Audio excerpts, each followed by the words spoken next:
गुरु प्यारी साध संगत जी, आप सभी को प्यार भरी राधा स्वामी जी। अगर आप हमारे रूहानी साखियाँ चैनल पर नए हैं तो हमारे चैनल को लाइक व सब्सक्राइब करना ना भूलें जी। आज जो हम आपको साखी सुनाने जा रहे हैं वो पूर्व जन्म के जो कर्म होते हैं उनके ऊपर है कि जो हमने पिछले जन्मों के अंदर कर्म किए होते हैं, इस जन्म में हमको उसका भुगतान देना पड़ता है।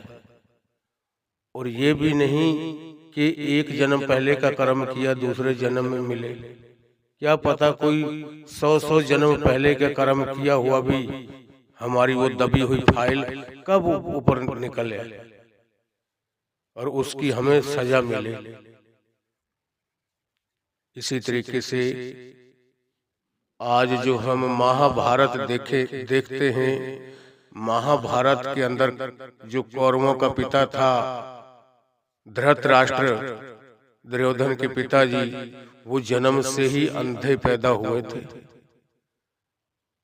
जब जन्म से अंधे पैदा हुए तो यह उनको चिंता बहुत सताती थी, इस चीज को देख कर सोच कर।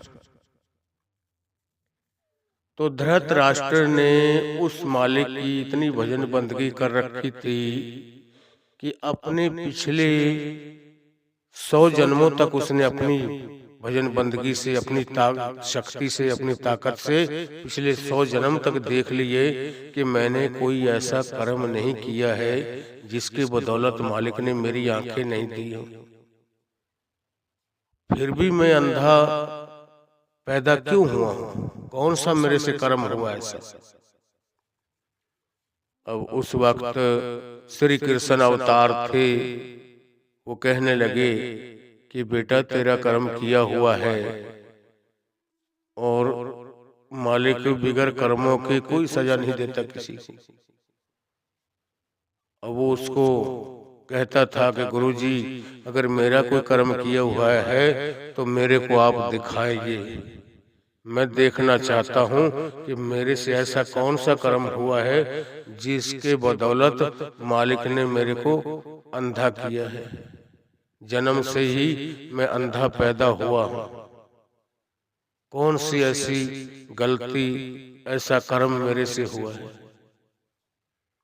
तो श्री कृष्ण जी ने बहुत कहा कि बेटा आपका ही कर्म किया हुआ है। अब उसने अपने 100 जन्म तक तो देख रखा था और पीछे जाने की उसके अंदर ताकत नहीं थी और पीछे देख नहीं सकता था। जब वो बहुत ज्यादा हट करने लगा तो श्री कृष्ण ने ना चाहते हुए भी, जब वो नहीं माना कि गुरुजी मेरे को आप दिखाओ, मेरे को पता चले ताकि मेरी आत्मा, मेरा दिल मान सके, इसको शांति आए, मैं इसी चिंता में रहता हूँ रात दिन कि मालिक ने मेरे को अंधा ही पैदा क्यों किया है, जन्म से ही मेरी आंखें नहीं है।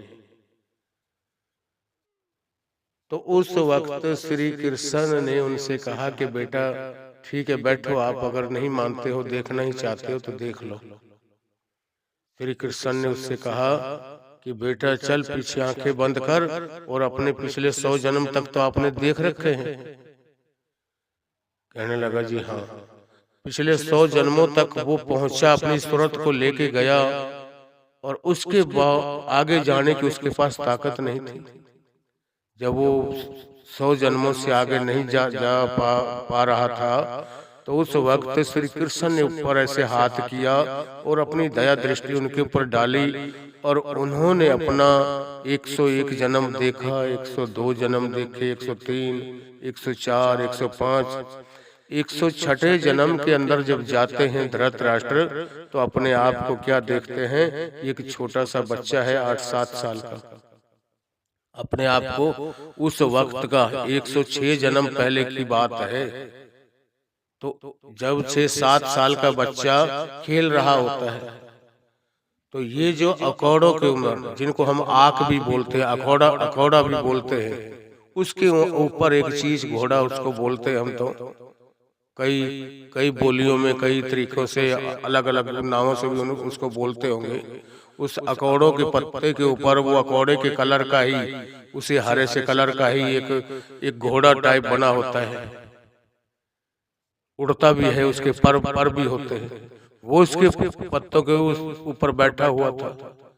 तो उस बच्चे ने, जो 106 साल पहले वो धृतराष्ट्र की रूह थी, वही उसने अपने आप को देखा कि उसने उस घोड़े को, वो छोटा सा जो जीव था, उसको पकड़ा और एक कांटा तोड़ा, जो सींख होती है किसी कीकर की, किसी बड़ी सी सींख को लेकर चुभने वाली, और उसकी एक तरफ से आंख में चुभाकर दूसरी तरफ पार निकाल दिया था और उसको जिंदे को छोड़ दिया था।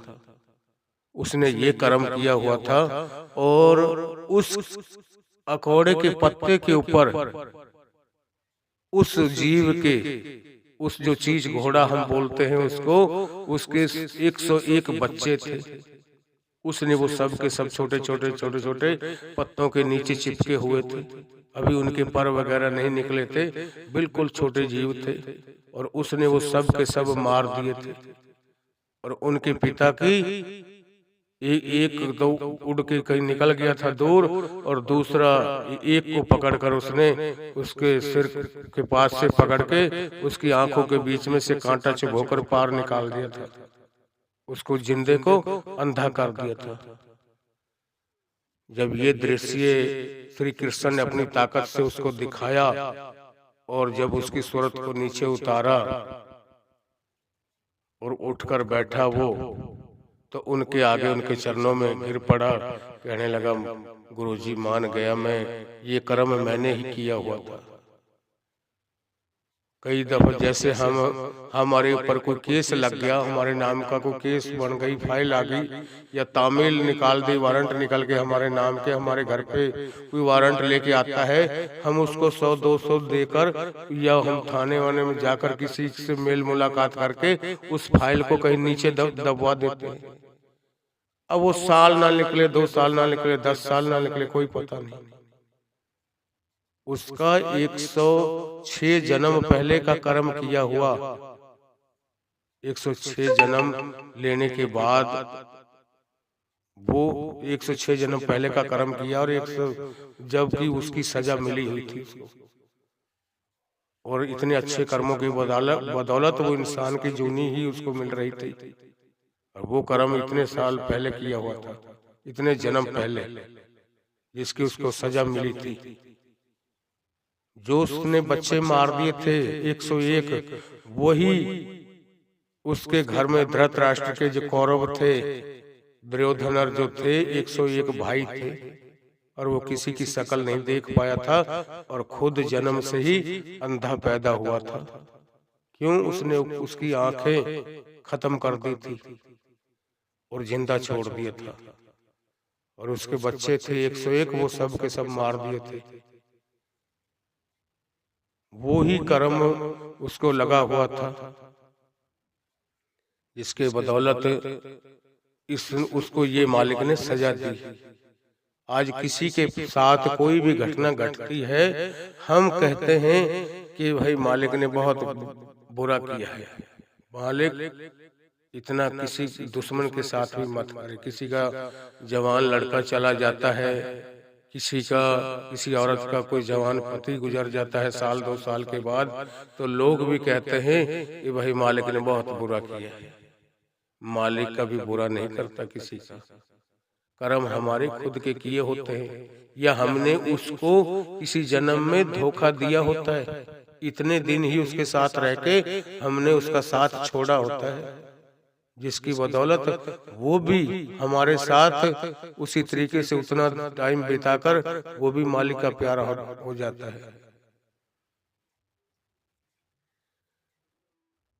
और मालिक किसी के साथ गलत नहीं करता।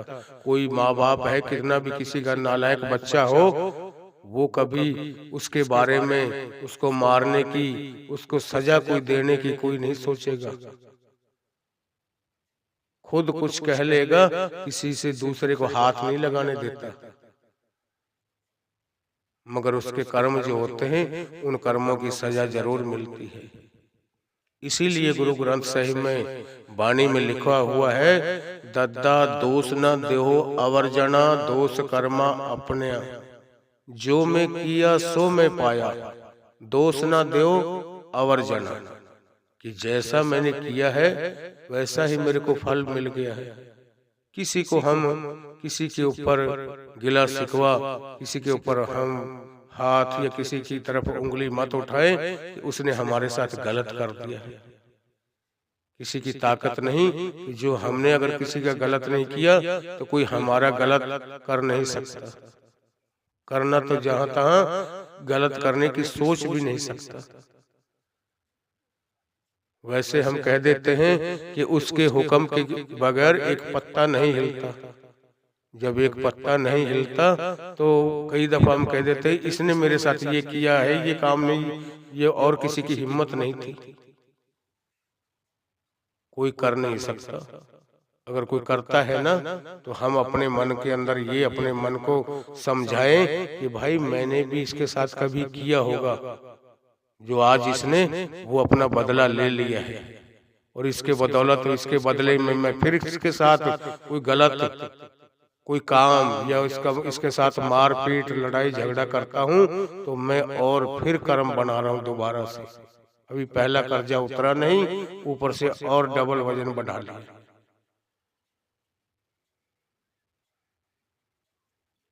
हम सत्संगों में जाते हैं तो हमारे संत जो हैं सतगुरु महापुरुष, वो तो कहते हैं अगर कोई आपके एक तरफ एक गाल पे थप्पड़ मारे तो आप दूसरी तरफ उसके सामने कर दो, ले भाई इधर से भी मार, अपना कर्जा जो है उतार ले, मेरे ऊपर ये आपका बोझ कर्मों का खड़ा ना रहे। मगर हमारे अंदर कितनी सहन शक्ति है। हमको किसी ने कोई बात कह दी या हमारी किसी के साथ बोलचाल थोड़ी अनबन किसी बात को लेकर हो गई, अगर वो निकला जा रहा है, हम भी गली में से जा रहे हैं दोनों, एक को खांसी आ गई ना कुदरती उस जगह पर, तो दूसरा कहेगा कि मेरे को देखकर ये मठार रहा था, ये तो अपने आप में पता नहीं कितना बन रहा था कि तू चीज क्या है मेरे सामने, बोल के दिखा। ये हमारे मन के अहंकार हैं, हमारे मन के झगड़े हैं। ये सत्संगों में हम जाते हैं, बाबा जी कहते हैं कि अपने मन के को जिन्होंने जीत लिया उसने समझो दुनिया के बनाने वाले को जीत लिया। हमारा सबसे बड़ा कोई यार दोस्त है या कोई हमारा मददगार है, यही मन है, और कोई दुश्मन है वो भी यही मन है। क्यों? हम हर काम मन के अधीन होकर करते हैं। जब हमको किसी संत महात्मा की संगत मिल जाती है, सोबत मिल जाती है, भजन बंदगी करने वालों की, मालिक की इबादत करने वालों की, तो उनकी संगत उनकी सोबत को लेकर हम भी मालिक की तरफ हमारा ख्याल जुड़ता है। हम जुआरियों के पास बैठते हैं या शराबी कबाबियों की संगत करते हैं, हमारे अंदर भी वही लत पैदा होती है। और जहां तक है हमें संगत को छोड़ना चाहिए, जगह को त्यागना चाहिए।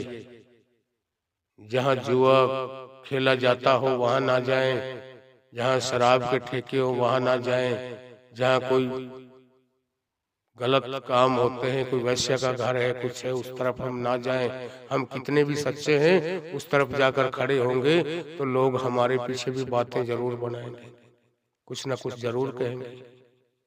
एक ठेका है, ठेके खुले हुए हैं, मैं कितना भी अपनी जगह सच्चा हूँ और मैं ठेके के ऊपर जाके खड़ा होकर मैं दूध का गिलास लेकर पीता रहूं, वहां जाकर लोग ये नहीं कहेंगे कि ये ठेके के ऊपर खड़ा होकर ये दूध पी रहा था। मैं कितनी भी कस्में खाऊं, कितनी भी धर्म उठाऊं, अपने बाल बच्चों की किसी की भी कोई मानने को तैयार नहीं होगा। क्यों? वो जगह गलत है, जिस जगह पर मैं पी रहा था दूध। ठेके के ऊपर खड़े होकर दूध पिएंगे तो कोई दूध का नाम नहीं लेगा कि वहां ठेके के ऊपर जाके कोई दूध पिएगा जाके। ये हमें पागल बना रहे हैं। संगत का हमें बहुत ज्यादा असर पड़ता है। संगत की जो है रंगत हमें बहुत चढ़ती है। तो हमें चाहिए कि जहां तक हो सके हम अच्छी संगत में बैठें, अच्छी सोबत में रहें। गलत आदमी के पास, गलत विचार वालों के पास, उनके पास कभी ना बैठे, उनकी संगति कभी ना करें। अच्छे आदमी के पास बैठे जिनका ख्याल परमार्थ की तरफ हो, मालिक की भजन बंदगी की तरफ हो। उनको देखकर हमारा भी मन करता है हम भी उस लाइन पर चलते हैं। हम भी अपने आप को बदलने की कोशिश करते हैं। जैसे एक खरबूजा पका होता है ना, लाल होता है, दूसरा भी उसको देखकर वो भी लाल लाल होना शुरू कर देता है। जो उसके साथ में होता है, उसके पास में ही लगा होता है वो भी।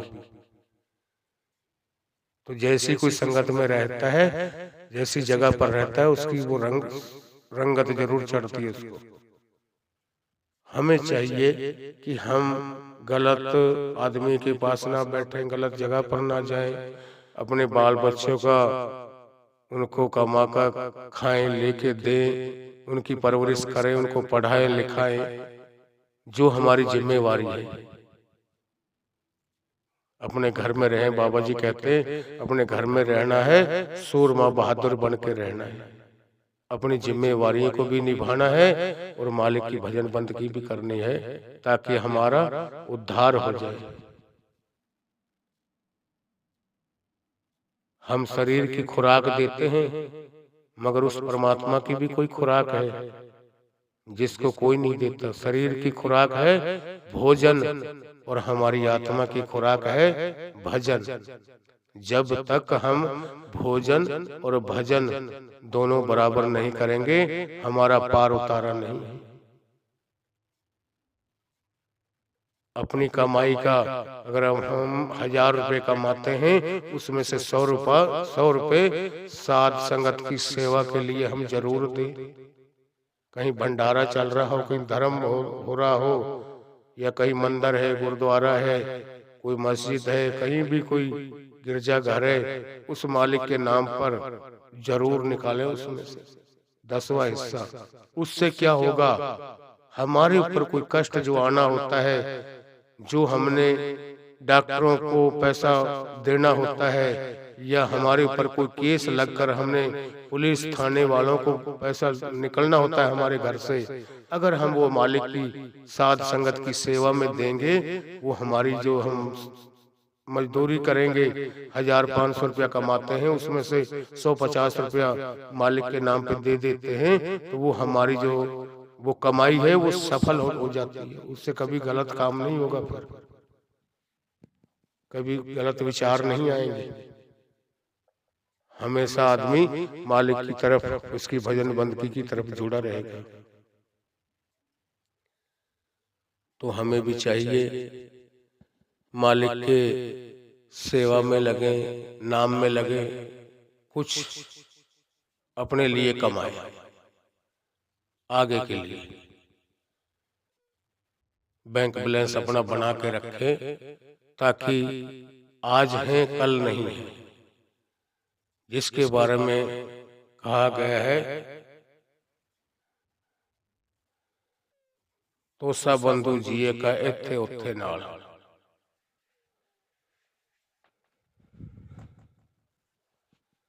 वो ऐसा जीव का साथी होता है, यहाँ भी है और वहां भी साथ है, हर जगह उसकी रक्षा करता है।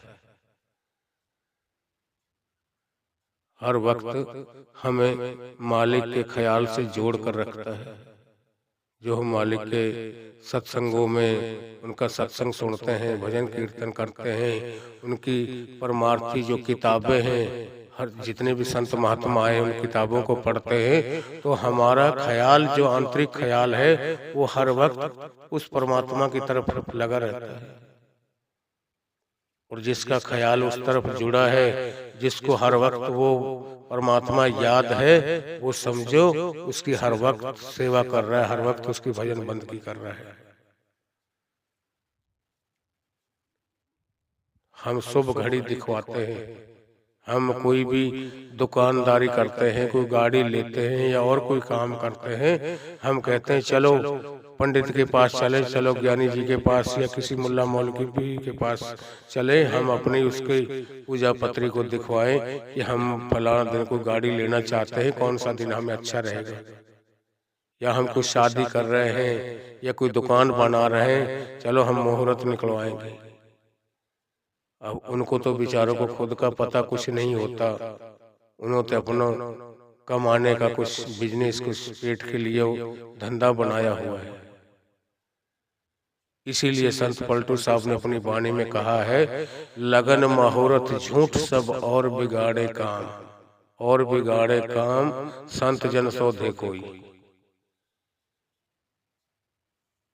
क्योंकि कोई पूरा संत, कोई पूरा उस मालिक का प्यारा ही उस चीज को सीधा कर सकता है, सही रास्ता बता सकता है हमें, जिसकी लिव, जिसकी तार अंदर से उस परमात्मा से जुड़ी हो।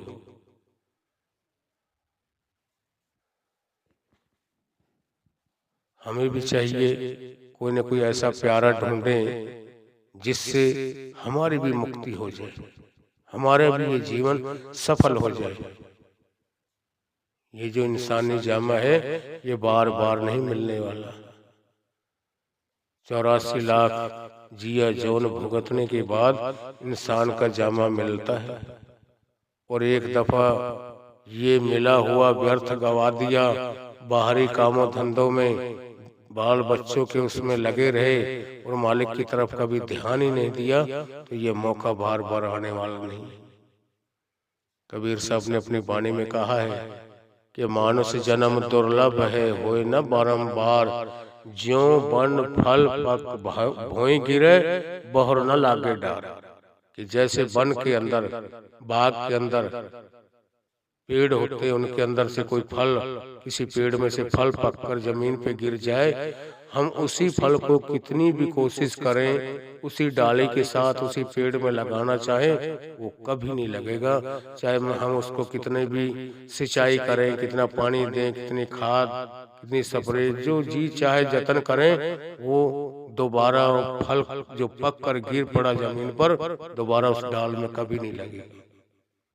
इसी तरीके से जिन्होंने एक दफा यह जीवन, ये इंसानी जामा व्यर्थ गवा दिया, इसकी कोई कदर नहीं समझी, ये कभी बार बार मिलने वाला नहीं है। और ये इतना अनमोल है। बाबा फरीद जी ने अपनी वाणी में कहा है कि उठ फरीदा सुत्या, जागन दी कर खौफ, ए तन हीरा लाल है, गिण गिण गुर को सौंप। बाबा फरीद जी अपनी वाणी में कह रहे हैं, उठ फरीदा सुत्या। अब जो रात को सोता है वो हर इंसान सुबह को खड़ा ही होता है, खड़ा हो जाता है, मगर उनका इशारा किस तरफ था? उठ फरीदा सुत्या, जागन दी कर खौफ, कि जागने की खौफ कर, सुबह 4 बजे खड़ा हो। पहली बात स्नान कर, अगर स्नान भी नहीं किया जाता तो अपना मुंह हाथ धोकर मालिक की भजन बंदगी में बैठ। ये तन हीरा लाल है, कि यह जो मालिक ने तेरे को तन का पिंजरा दिया है, इंसानी जामा दिया है, ये बार बार मिलने वाला नहीं है। ये हीरे जवाहरात लाल से भी अनमोल है। ये तन हीरा लाल है, गिण गिण गुर को सौंप, कि जितने मालिक ने तेरे को श्वासों रूपी पूंजी दी है, एक एक श्वास को गिनकर मालिक की भजन बंदगी में लगा दे। अगर हम अपना उद्धार चाहते हैं, हम सदा सदा के लिए उस मालिक की गोद में बैठना चाहते हैं, तो हमें इस जीवन को व्यर्थ नहीं गंवाना। हमें स्वार्थ भी करना है और परमार्थ भी करना है। अब कई लोग अपने बाल बच्चों को छोड़कर जाके कहीं मंदिरों में जाके बैठ जाते हैं, कहीं गुफा में बैठ जाते हैं, वो कोई भक्ति नहीं है। हमारे 2-4 बाल बच्चे हैं, घर वाली है, हमने उनकी शादी की का वो अपनी जो हमारी फर्ज है, माँ बाप का जो फर्ज होता है वो हमने फर्ज नहीं निभाया। अभी बाल बच्चे छोटे 4-5 बच्चे हैं और घर वाली है, माँ बाप भी होते हैं उसके साथ, उनको सबको छोड़कर और जाके मंदिर में मुआ मोढ़ा बन के बैठ जाते हैं कि हम बाबा हैं। उसकी भक्ति कोई कबूल नहीं होती। हमारे सतगुरु तो कहते हैं अपने घर में रहना है, सूरमा बहादुर बन के रहना है, अपने जिम्मेवारियों को निभाते हुए उसकी भजन बंदगी करनी है, ताकि मालिक हमारे ऊपर खुश रहे। और हम अपने बाल बच्चों को छोड़ देंगे, वो आदमी आदमी का मोहताज हो, वो एक एक पैसे के लिए तरसते फिरे, आदमी के आगे हाथ फैलाते फिरे, और हम जाके कहीं मंदिर में बैठ जाएं कि हम खुदा के नाम पे बैठ गए। खुदा उसके ऊपर खुश नहीं है। उसकी कोई भक्ति, उसकी मालिक का नाम लिया हुआ कोई मंजूर नहीं है उसको। ये अपने मन को कोई बेशक शांति दे दे रखी हो किसी ने, कि हम पता नहीं उस मालिक के नाम पे लग गए, हमने अपने सब कुछ को त्याग दिया है। हमसे छूटती कौन सी चीज है? हम कहीं भी चले जाएं, हमारा पेट खाने को मांगता है, सिर ढकने के लिए हमें किसी छत की जरूरत पड़ती है, और इस तन को ढकने के लिए कपड़ों की जरूरत पड़ती है।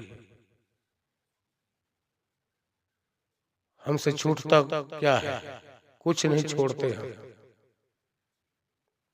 जब कुछ छूटता ही नहीं, सब कुछ हमें कहीं छत में भी रहना पड़ता है कि ऐसी जगह ढूंढते हैं, तन पे कपड़े भी पहनने को चाहिए और पेट को खाने के लिए भोजन भी चाहिए, चाहे हम घर में हों और चाहे हम कहीं मंदिर मस्जिद के अंदर हों, कहीं किसी भी जगह पे हो, पेट तो वहां भी खाने के लिए मांगेगा। जब पेट ही हमारा लिहाज नहीं करता तो हमें घर से बाहर जाने का क्या फायदा?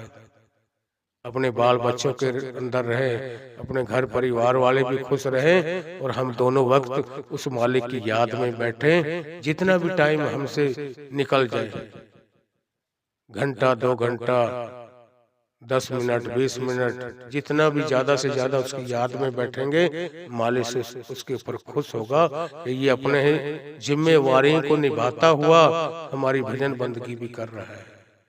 उसकी कमाई भी सफल होती है और उसकी कमाई में बरकत होती है।